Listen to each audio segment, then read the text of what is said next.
Le handball est fantastique, la voix enthousiastique, l'équipe de France féminine est fantastique. Franchement, merci les filles. 4e journée du tour préliminaire du tournoi olympique de Paris, les Jeux olympiques de Paris 2024. Et l'équipe de France féminine de handball est en train de tout exploser. Elle a marché littéralement sur l'Angola sur le score de 38-24. Plus 14, oui, 38-24 dans le premier tour des Jeux Olympiques. L'équipe de France féminine au sommet de son art. On va en parler dans quelques instants dans une vidéo débrief. Pareil, je vais tout concentrer en même temps la vidéo à chaud et la vidéo à froid pour faire un seul et unique débrief parce que là, on a beaucoup de choses à dire, beaucoup de choses à échanger suite à cette rencontre. Donc, bravo à l'équipe de France féminine de handball qui s'impose et qui, en plus de ça, sécurise, qu'offre sa première place de son groupe, ce qui veut dire qu'elle va s'offrir un quart de finale facile contre le 4e du groupe d'en face. Pour l'instant, c'est l'Allemagne qui est à cette place de l'autre côté, c'est vers ça qu'on se profile. Après, il reste 2 matchs du groupe A à disputer en fin de journée. Ces 2 matchs du groupe A, c'est Allemagne-Danemark et Slovénie-Norvège à 19h et à 21h respectivement. Donc on va surveiller ça dans la soirée pour voir comment justement ces filles vont s'en sortir. Franchement, j'ai kiffé. 38-24 et à la mi-temps, ça a donné 18-14. Pourtant, la première mi-temps, comme je l'avais expliqué dans la vidéo débrief à froid, la dernière que j'ai faite sur l'équipe de France féminine, il y avait cet axe d'amélioration qui était la précision au tir notamment. La précision au tir, c'était le seul secteur où il fallait absolument se mettre à l'abri, se sécuriser beaucoup plus vite que ça. Et là encore, la première mi-temps, il y a eu des petites choses, il y a encore eu des petites imprécisions, mais la deuxième mi-temps, ça a déroulé. Donc là, pour le coup, c'était beaucoup plus facile en deuxième période. Donc, comment te dire, 38-24 pour la France face à l'Angola, 38-24, donc 38 buts marqués donc sur 51 tentatives, soit un pourcentage de 75% pour la France. Pour l'Angola, 24 buts marqués sur 46, soit 52% de réussite. Et quand on regarde comment les buts sont marqués, la ventilation pour l'équipe de France, 9 sur 13 en contre-attaque, 5 sur 9 en percée et 8 sur 10 à 6 mètres, donc 4 sur 5 sur les ailes et notamment 1 sur 2 pour Pauletta Fopa en pivot. Et du côté de l'Angola, on a juste à noter un 13 sur 24 à 9 mètres. L'Angola a été complètement étouffé, a été atomisé dans tous les secteurs du jeu, dans tous les sens. Il y a eu au début de la rencontre, il y a eu quelque chose, il y a eu une petite résistance, mais au fur et à mesure de la rencontre, c'est parti en vrille complet du côté de l'Angola. Et pourtant, l'Angola est une équipe que j'aime bien, j'ai aimé leur match nul 31 partout qu'elles ont fait lors du match précédent contre la Hongrie, à tel point que je les ai considérées comme la darling. Mais là, la darling, là, la robe, elle est vachement sale après ce qui s'est passé par rapport à l'équipe de France. Et donc, je reviens à la France pour voir au niveau des joueuses, si on s'arrête sur les joueuses à proprement dit, les statistiques personnelles, la meilleure buteuse de la rencontre, c'est Orlan Canor. Là, cette fois-ci, on a un poste d'arrière gauche de fou furieux. Orlan Canor à 7 sur 7, donc à 100%. Et Tamara Horacek, la délicieuse, la gracieuse, la visionnaire, la MVP pour l'instant de ce tournoi, Tamara Horacek, à 6 sur 6. Et encore des passes décisives venues de la Lune. Et encore un kung-fu, notamment pour Orlan Canor, qui a été très très bien senti. C'était vraiment là, ça devient élégant, ça devient gracieux, ça devient de l'art à ce niveau-là. Tamara, au top du top. La future joueuse de crime en Ligue des Champions, ça va faire mal. Ça va faire mal, les Slovènes vont faire mal avec Tamara Horacek qui va arriver en renfort de leur côté, en provenance de Nantes. Et ça, on va en parler. Et donc, on a donc Tamara Horacek à 6 sur 6, Estelle Zeminko à 5 sur 8. Juste après, pareil, Estelle déterminée. Elle a eu des petits échecs, notamment en première mi-temps. Il y a eu des petites choses qui ne se sont pas très bien passées. Mais on note quand même l'effort, la générosité de la capitaine de l'équipe de France féminine qui a tout arraché sur son passage et qui montre la voie, qui montre l'exemple en tant que capitaine. C'est ce qu'on lui demande forcément. Et au niveau des gardiennes de but, on a Laura Gloser à 8 sur 22, très bon pourcentage à 36%. Elle aussi, pareil, des arrêts déterminants en première mi-temps. C'était pendant la période un petit peu plus forte de l'Angola où là, forcément, il a fallu qu'elle se sécurise beaucoup.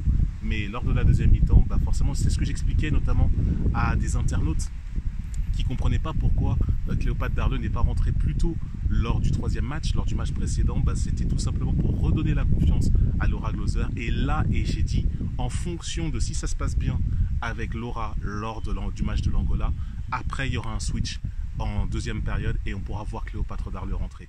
Et c'est ce qui s'est passé. Cléopâtre Darleux est rentrée sous l'ovation du public et elle est accréditée d'un 7 sur 17 à 41% d'arrêt, s'il te plaît. 7 sur 17. Exceptionnel. Cléo est arrivée en mode patron. À la différence des garçons, chez les filles, on a 3 gardiennes de très haut niveau. 3 gardiennes de très haut niveau, même si Laura était un petit peu en retrait lors des 2 premiers matchs et je l'ai pas mal asséné à ce niveau-là. Là, sur le 3e match, elle s'est très bien repris, un très gros pourcentage. Là, un bon match qu'elle a fait et après, quand Cléopâtre est arrivée, c'est cool. C'est-à-dire que même Atadou Sako s'est blessé, et ben c'est pas grave. Cléopâtre Darleux arrive et on met tout le monde d'accord. On a 3 gardiennes de très haut niveau en France et ça, c'est à signaler, absolument. Cléopâtre Darleux, c'est sa dernière compétition, elle devra arrêter l'équipe de France après coup. Donc forcément, il y a la relève après derrière, il n'y a pas à s'inquiéter. Tout va bien se passer sur ce poste-là en équipe de France. Du côté de l'Angola, on signale donc Vilma Nganga à 5 sur 8, Stelvia Pascual, la joueuse des Louvres de Saint-Amand, à 5 sur 7 et Azenaïde Carlos à 5 sur 10. Pour les gardiennes, c'est assez faible avec Marta Alberto qu'on attendait beaucoup plus élevé que ça, à 3 sur 19 seulement. Et Eliane Paolo qui a fait un petit peu mieux à 6 sur 26, soit à 23%. L'Angola a été complètement submergé par la marée bleue. Et ça fait plaisir quand on est français, bien sûr. Et donc, 3 enseignements, 3 points que j'aimerais évoquer pour aller au-delà de la question statistique. C'est d'abord dans un premier temps que la France est en confiance, en cruise control, avec des sourires, avec de la détermination et le souci d'efficacité qu'on a déjà noté dans le match précédent et qui s'est vu encore un petit peu dans la première mi-temps a été définitivement gommé en deuxième mi-temps. Beaucoup plus d'efficacité, je te rappelle, 75% de réussite au tir en global pour l'équipe de France à 38 buts marqués sur 51 tentatives en tout dans la rencontre. Donc ça, le taux d'efficacité a augmenté et ça, c'est cool parce que avec ça, tu envoies un message à la concurrence. Les Norvèges ont vu, les Danois ont vu, les Suédois ont vu. Aïe aïe aïe. La France, c'est un morceau, c'est un client en plus à la maison avec l'avantage du terrain. Comment dire ? Va falloir se lever de très très bonne heure. Et pourtant, il y a des matchs à 9 h du matin. Il va falloir se lever encore plus tôt que ça si on veut contrarier les plans de l'équipe de France parce que là, elle est passée en mode rouleau compresseur contre l'Angola et a envoyé un énorme message à toutes les autres prétendantes à une médaille d'or. Donc là, pour le coup, on est très content de voir ça. Ensuite, le deuxième point que je voulais soulever, c'est que toutes les joueuses de champ ont marqué, toutes sans exception. Toutes, absolument toutes. Et ça fait plaisir de voir Grace Zahadi marquer, qui met son premier but alors qu'elle était remplaçante depuis le dernier match. Pareil, également, on a eu Oriane Andono, voilà, Océane Andono, pardon, qui est la 3e pivot de l'équipe, qui a marqué aussi son petit but. Et mention spéciale à Léna Granvaux. Léna Granvaux qui a scoré, c'était la dernière dans la chronologie du match, c'était la dernière des joueuses de champ à scorer, mais tu l'as vu sur son visage elle était un peu plus fermée que les autres, un peu plus, on va dire, dans l'émotionnel que les autres, et pour cause, hein, Léna, puisqu'elle se retrouve, elle a appris hier après-midi que son club déposait le bilan, que la société qui portait justement son club avec le statut professionnel déposait le bilan, était en liquidation judiciaire, n'avait plus les moyens financiers de subvenir à l'activité. Et là, pour le coup, forcément pour elle, ça fait quelque chose. Tu te poses des questions, qu'est-ce qui va devenir, qu'est-ce qui va se passer? Alors bien sûr, compte tenu du talent de la meilleure jeune joueuse du dernier mondial féminin, évidemment qu'elle va avoir un plan de secours. Il y a forcément que le téléphone a dû déjà sonner au niveau de son agent pour savoir où est-ce qu'elle allait arriver. C'est plus qu'une question de jours pour savoir où est-ce qu'elle va pouvoir rebondir. Mais tu l'as vu dans son langage corporel que pour elle, c'était un petit peu plus dur que pour les autres. Et forcément, la situation, le contexte fait état. Donc, une énorme mention à Léna Granvaux qui a marqué 2 fois quand même. 2 fois, et c'est elle qui a marqué les 2 buts dans la cage vide. Donc là, pour le coup, c'est pas les buts les plus compliqués qu'elle a eu à marquer, mais il fallait quand même le faire pour donner encore plus de confiance et d'assurance au collectif global, à l'équipe de France. Mais quand même, big up Léna, t'es une championne et t'inquiète pas que tu vas rebondir et tout le monde t'adore. Ça, il n'y a pas de problème là-dessus. Ensuite, ce que je voulais mentionner également, c'est donc la première place sécurisée, 4 matchs, 4 victoires. L'enjeu du prochain match contre l'Espagne qui est d'ailleurs éliminée puisqu'elle a perdu sa rencontre tout à l'heure, la rencontre d'aujourd'hui, elles ont perdu contre le Japon, que je raconte pas le Japon, je confonds avec les garçons, contre la Hongrie, 27-24 pardon, donc défaite de l'équipe d'Espagne qui est l'équipe la plus faible de ce groupe. C'est vraiment, ça vole vraiment pas très haut. En plus, elles ont une grosse joueuse qui est blessée. Donc là, pour le coup, l'Espagne, c'était pas du tout la compétition pour pouvoir faire quelque chose. L'équipe est relativement faible, malgré la présence comment dire, on la connaît en plus, Sandy Cabral, Sandy Barbosa. Elle est très connue dans le championnat de France, malheureusement, et pourtant elle a aligné 2-3 sacoches quand même en lucarne. Tout à l'heure, j'ai vu le match de l'Espagne contre la Hongrie, mais malheureusement, c'était clairement pas suffisant.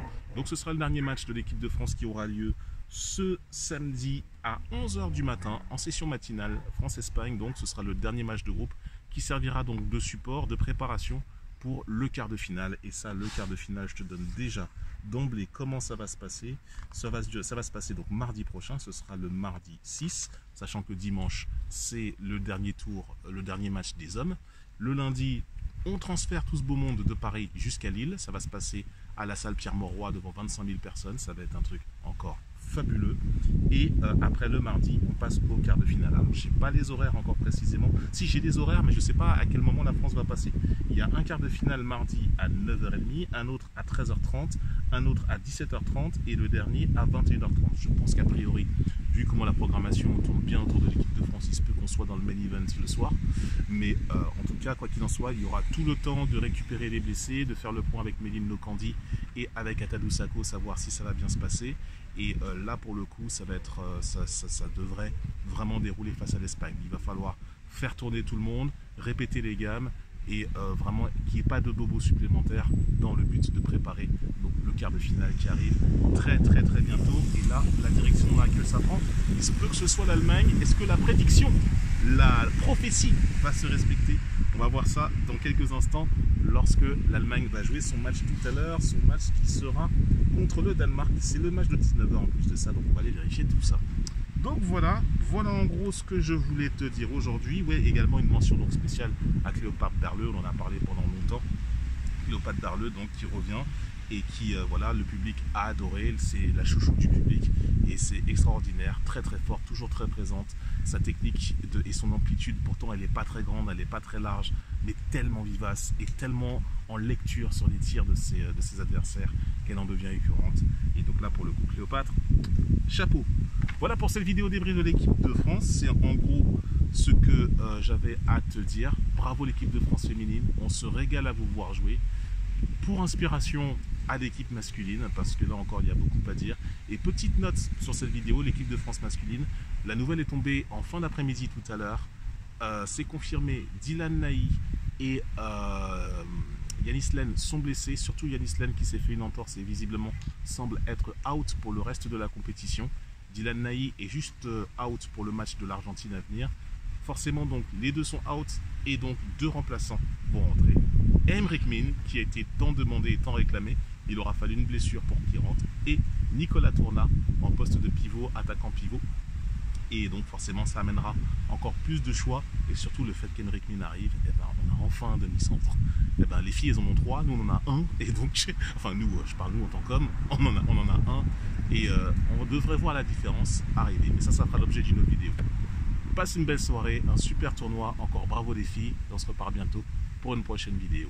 À l'issue, pour les filles, ce sera à l'issue de la rencontre France-Espagne, et pour les hommes, eh ben, on va faire un débrief de France-Argentine demain matin, dès que ce sera terminé. A très vite, salut!